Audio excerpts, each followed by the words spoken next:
தமிழ்நாடு அனைத்து வணிகர் சங்கங்களின் பேரவையின் மாநில பொதுச் செயலாளர் சகோதரர் திரு ஆர் ரமேஷ்குமார் அவர்களே,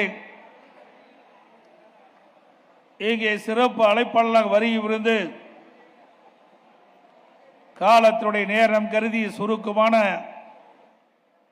கருத்துக்களை வழங்கி அமர்ந்திருக்கின்ற பெருந்தலைவர் மக்கள் கட்சியுடைய தலைவர் மரியாதைக்குரிய திரு என்.ஆர். தனபாலன் அவர்களே, தமிழ்நாடு அனைத்து வணிகர் சங்க பேரவையின் மாநில நிர்வாகிகளே, மாவட்ட தலைவர்களே, அனைத்து வணிக சங்க பெருமக்களே, இந்த சிறப்பான நிகழ்ச்சியிலே வருகிறது சிறப்பித்துக் கொண்டிருக்கின்ற முன்னாள் அமைச்சர் அருமை சகோதரர் திரு ப. பெஞ்சமின் அவர்களே, முன்னாள் அமைச்சர் மரியாதைக்குரிய அண்ணன் திரு டி.கே.எம். சின்னையா அவர்களே, முன்னாள் அமைச்சர் சகோதரர் மா.பா. பாண்டியராஜன் அவர்களே, முன்னாள் அமைச்சர் அறிவிச்சர் எஸ்.பி. சண்முகநாதன் அவர்களே, முன்னாள் அமைச்சர் சகோதரர் சோமசுந்தரம் அவர்களே, நிகழ்ச்சியிலே கலந்து கொண்டு சிறப்பித்துக் கொண்டிருக்கின்ற முன்னாள் நாடாளுமன்ற உறுப்பினர் மாவட்ட கழகத்துடைய செயலாளர் அருமை சகோதரர் திரு செட்லப்பாக்கம் சி. ராஜேந்திரன் அவர்களே, நிகழ்ச்சியிலே பங்கு பெற்றிருக்கின்ற மாவட்ட கழக செயலாளர் அறிவிச்சார் திருக்கழுக்குன்றம் ஆறுமுகம் அவர்களே, சட்டப்பேரவை சகோதரி திருமதி மரகதம் குமரவேல் அவர்களே, முன்னாள் சட்டப்பேரவை அருமை சகோதரர் தன்சிங் அவர்களே, முன்னாள் எம்எல்ஏ சகோதரி திருமதி கணிதா சம்பத் அவர்களே,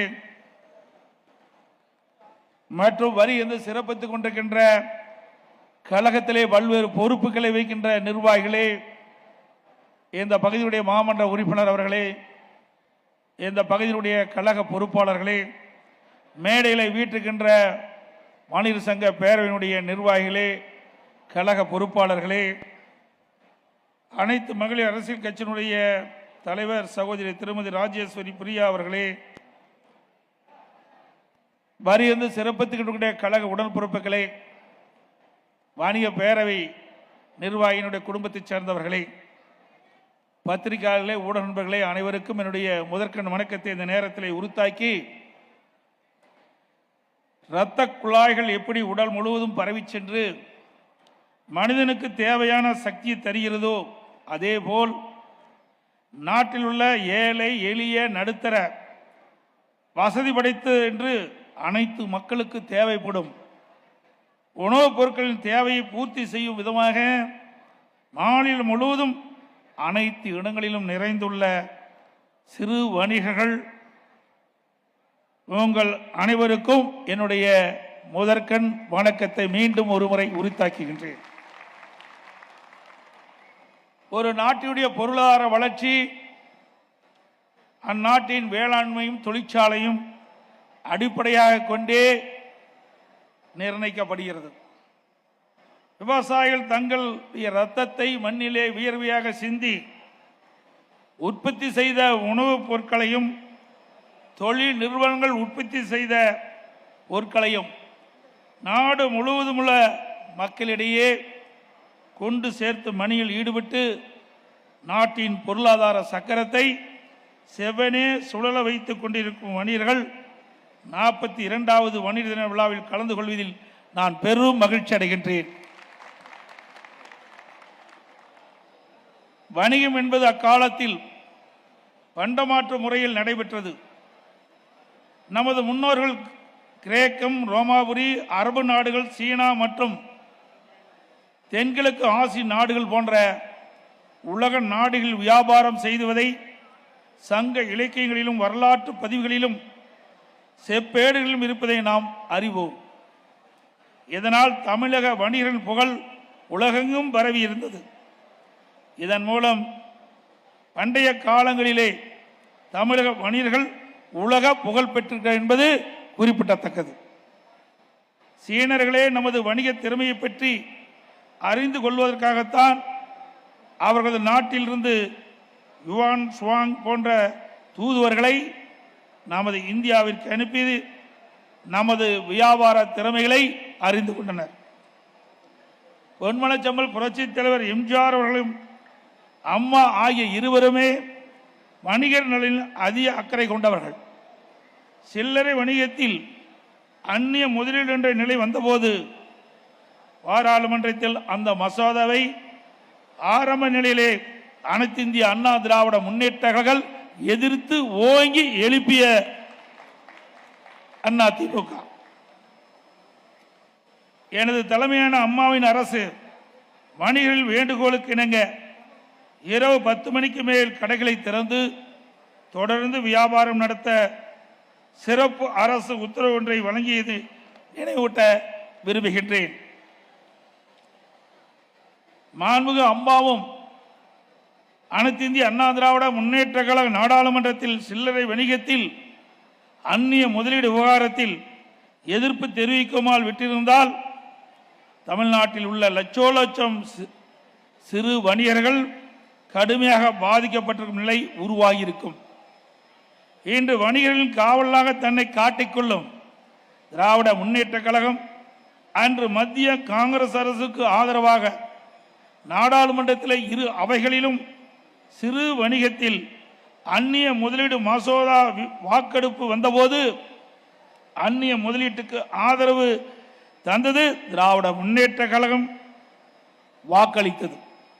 வணிகர்கள் சமூகம் ஒருபோதும் மறக்காதவர்களை மன்னிக்காது.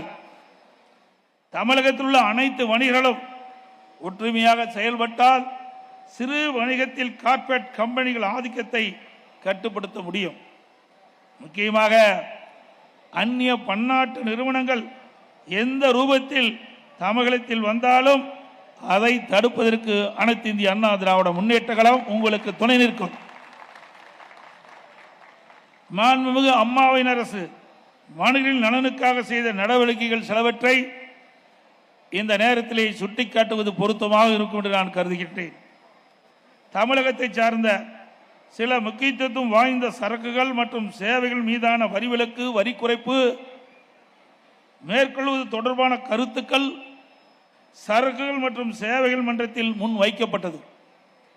சரக்குகள் மற்றும் சேவைகள் வரிமன்ற கூட்டங்களில் ஜிஎஸ்டி போது அம்மாவின் அரசு மேற்கொள்ளப்பட்ட சீரிய முயற்சியின் விளைவாக 39 சரக்கு மற்றும் 11 சேவைகள் மீதான வரி விலக்கு, வரி குறைப்பு அளிக்கப்பட்டது.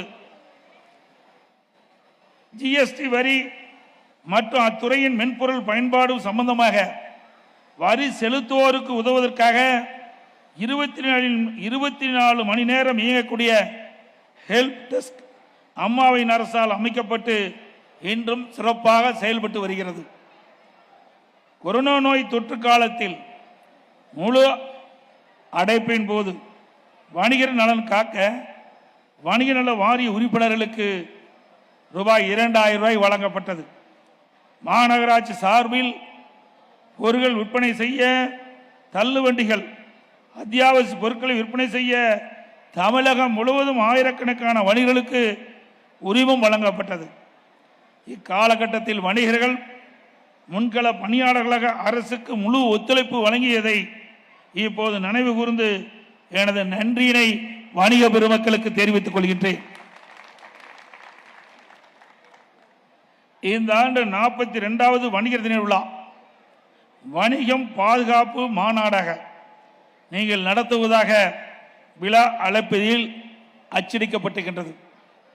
இந்த ஆட்சியில் வணிகருக்கு மட்டுமல்ல யாருக்குமே பாதுகாப்பு இல்லாத ஒரு ஆட்சி திமுக ஆட்சி.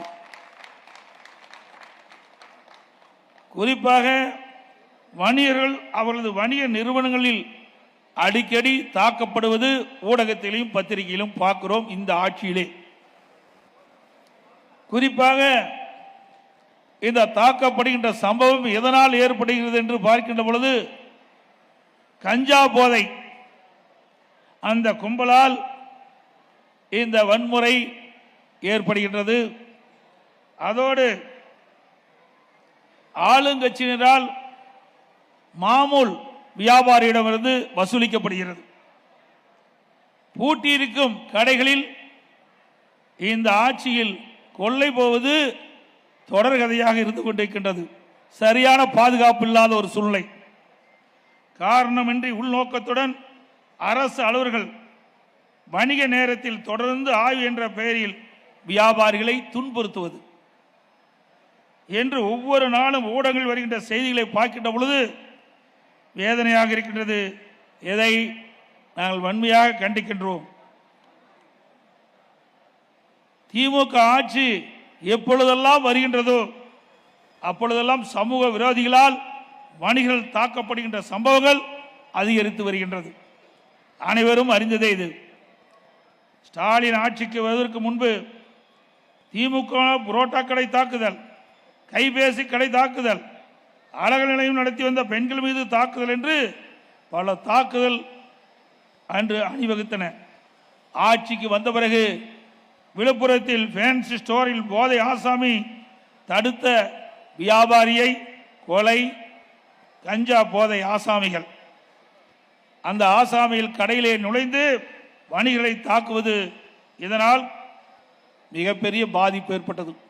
அதேபோல காஞ்சிபுரம் போன்ற ஒரு சில நகரங்களில் வணிகர்கள் சமூக விரோதிகளால் தாக்குவதை தடுக்க தவறிய அரசுதான் வடியா திமுக அரசாங்கம். ஆர்ப்பாட்டம் செய்வதை இங்கு வருகின்ற வியாபாரிகள் யாரும் மறந்திருக்க மாட்டார்கள். இதையெல்லாம் கண்டித்து 1989 கொத்தவால் சாவடியில் வணிகம் செய்ய சென்ற வணிகர்களை சமூக விரோதிகள் தாக்கிய போது வணிகர்கள் ஒற்றுமையாக மறைந்த திரு தா வெள்ளையன் அவர்களது தலைமையில் கொளத்தூர் திரு ரவி உள்ளிட்ட அனைவரும் ஒன்று சேர்ந்து தடுத்ததையும் 1997 கோயம்பேடு வணிக வளாக நுழைவு வரியை எதிர்த்து மாபெரும் போராட்டம் நடத்தியதையும் திமுக ஆட்சி அதிகாரியால் இருக்கும்போது இது போன்ற நடந்த முக்கிய நிகழ்வுகள் தமிழ்நாடு அனைத்து வணிக சங்கங்களின் பேரவையின் நிர்வாகிகள் எனக்கு எடுத்து கூறினார்கள். திமுக எப்போதும் வணிகர்களுக்கு எதிரான கட்சி. திமுகவினருக்கு சாதகமாக உள்ள ஒரு சில வணிகர்களை பயன்படுத்தி வணிகர்களிடையே பிளவு உண்டாக்குவதற்கு திமுக கைவந்த கலை. திமுக நாட்டின் பொருளாதாரத்திற்கான முதுகெலும்பு வணிகர்கள். உற்பத்தியாளருக்கும் வாங்குவோருக்கும் இடையே அச்சாணியாக திகழ்வது நமது வணிகர்களே. அவள் நலனை பாதுகாப்பதில் அனைத்து இந்திய அண்ணா திராவிட முன்னேற்ற கழகம் எப்பொழுதும் உங்களுக்கு உறுதுணையாக இருக்கும். சிறிய தேநீர் விடுதி, அடகு கடைகள், சிற்றுண்டு சாலைகள் போன்ற வியாபாரங்கள் தொழில் செய்வர்களுக்கு முழு அளவில் காவல் மற்றும் சட்ட பாதுகாப்பு வழங்கிட வேண்டும் என்று இங்கே வியாபாரிகள் இடத்திலே தெரிவித்தார்கள். அதை எங்களுடைய ஆட்சியிலே முழு பாதுகாப்பு கொடுக்கப்பட்டது. மீண்டும் ஆட்சி மலர்ந்த பிறகு இந்த கோரிக்கைக்கு நிச்சயமாக அண்ணா திமுக செவிசாய்க்கும். நீங்கள் வைத்த கோரிக்கை நிறைவேற்றப்படும். நவீன தொழில்நுட்ப வளர்ச்சியில் பாதிக்கப்படும் சுதேசி வணிக நிறுவனங்களுக்கு முழு அளவில் வரி விலக்கு அளித்து அந்த நிறுவனங்கள் அரசு காத்திட வேண்டும். நேர்மையாக வரி கட்டும் வணிக நிறுவனங்களையும் வணிகர்களையும் அனைத்து இந்திய அண்ணா திராவிட முன்னேற்ற கழகம் பதவி ஏற்கும் போது அரசின் சார்பில் கௌரவிக்கும் என்பதை மகிழ்ச்சியோடு இந்த நேரத்தில் தெரிவிக்கின்றேன். வணிகர்கள் லாரியில் சரக்குகளை கொண்டு செல்லும் போது அதிகாரிகள் நடத்தப்படும் சோதனையின் போது ஏதேனும் குறைபாடு இருப்பின் லாரியில் உள்ள மொத்த பொருட்களுக்கு ஈடாகவே அல்லது பொருளின் மதிப்பில் 2 மடங்கோ அபராதம் விதிக்கின்றனர் என்று வியாபாரிகள் என்னிடத்தில் தெரிவித்தனர். இது தவிர்க்கப்பட வேண்டும். உண்மையிலேயே தவறு நடந்திருந்தால் விடுபட்ட பொருட்களுக்கு அபராதத்தை விதித்தால் சரியாக இருக்கும். அதுதான் முறை. 2 வருடங்களுக்கு முன்பு வணிகரிடம் என்னிடம் தெரிவித்த மற்றொரு முக்கியமான குற்றச்சாட்டு, வணிக வரி அதிகாரிகள் ஏதேனும் ஒரு கடைக்கு சென்று டெஸ்ட் பர்ச்சேஸ் என்று சொல்லி அந்த கடைக்காரர்களுக்கு அதிகமான அபராதம் விதிப்பது ஏற்றுக்கொள்ள முடியவில்லை. அதை நான் சட்டமன்றத்திலே நான் பேசினேன். இப்பொழுது அது குறைக்கப்பட்டிருப்பதாக என்னுடைய கவனத்திற்கு வந்திருக்கின்றது. நாட்டு மக்களின் 2 கண்களாக திகழ்பவர்கள் வேளாண் பெருமக்களும் வணிக பெருங்குடி மக்களும் தான். வேளாண் பெருமக்கள் மக்களின் வயிற்றில் பசிய போக்கும் உணவுப் பொருட்களை உருவாக்குகின்றார்கள். வணிகர்கள் அவைகளை மக்களிடம் கொண்டு சேர்க்கும் பணியில் தங்களை ஈடுபடுத்திக் கொள்கின்றார்கள். இரு தரப்பினரும் நாம் நன்றி கூற கடமைப்பட்டிருக்கின்றோம். அரிசி, பருப்பு, சமையல் எண்ணெய் என அனைத்து உணவுப் பொருட்களின் விலையும் வெண்ணை முட்டும் அளவுக்கு இன்றைய தினம் இந்த ஆட்சியிலே உயர்ந்துள்ளது. கட்டுப்படுத்திய தவறிய அரசாங்கம் திமுக அரசாங்கம். வணிக பெருமக்கள் தலையில் பழியை சுமத்துகிறது. விலை ஒரு பக்கம் ஏறினால் அதை கட்டுப்படுத்த அரசு தவறிவிட்டது. ஆனால் வியாபாரி மீது இந்த அரசு பழியை சுமத்துகின்றது. இது கையிலாகாத ஆட்சியாளர்களும் இரட்டை வேடத்தை வணிகர்கள் புரிந்து கொள்ள வேண்டும், மக்களிடம் எடுத்து கூற வேண்டும். ஆட்சியில் இருந்தாலும் இல்லாவிட்டாலும் வணிக பெருமக்களுக்கு உறுதியாக இதய சக்தியோடு செயல்பட்டு வருவது அனைத்து இந்திய அண்ணா திராவிட முன்னேற்ற கழகம். இங்கு வணிகர்களாகிய உங்களிடம் சுட்டிக்காட்ட விரும்புகின்றேன். மக்கள் விரோத இந்த ஸ்டாலின் மாடல் அரசு விரைவில் அகற்றப்பட வேண்டும். வணிக பெருமக்களும் எங்களுக்கு முழு அளவில் ஆதரிக்க வேண்டும் என்று இந்நாளில் வணிக பெருமக்களுக்கு வேண்டுகோளாக வைக்கின்றேன். அனைத்து வணிகர்களும் ஒற்றுமையுடன் செயல்பட வேண்டும். இவ்விழா மற்றும் வணிக பாதுகாப்பு மாநாடு சீரும் சிறப்புமாக நடைபெற உழைத்த தமிழ்நாடு அனைத்து வணிகர் சங்கங்களின் பேரவையின் அனைத்து நிர்வாகிகளும் பாராட்டுகின்றேன். மேலும் 42வது வணிகர் தின விழா மற்றும் 7வது மாநில மாடு மிக பெரிய அளவில் வெற்றி பெற நான் வாழ்த்துகின்றேன். மிகச் சிறப்பாக எழுச்சியாக இந்த வணிக பெருவிழா நடைபெற்றதற்கு உளப்பூர்வமாக வாழ்த்துக்களை தெரிவித்து விடைபெறுகின்றேன். நன்றி, வணக்கம்.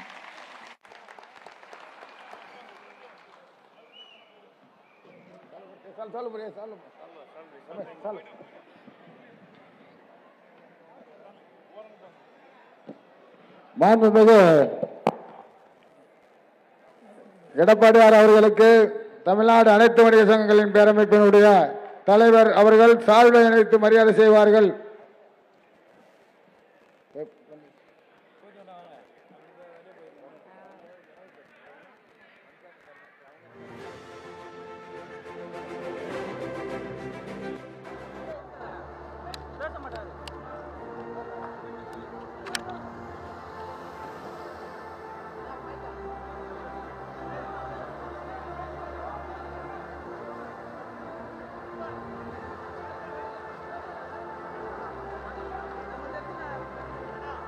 எங்களுடைய அழைப்பை ஏற்று சிறப்பு அழைப்பாளராக வருகிறது சிறப்பித்த மாண்புமிகு முன்னாள் முதல்வர் நாளைய முதல்வர் அவர்களுக்கு தமிழ்நாடு அனைத்து வணிக சங்கங்களின் பேரமைப்பு சார்பாக மனமார்ந்த நன்றியை தெரிவித்துக் கொள்கிறோம்.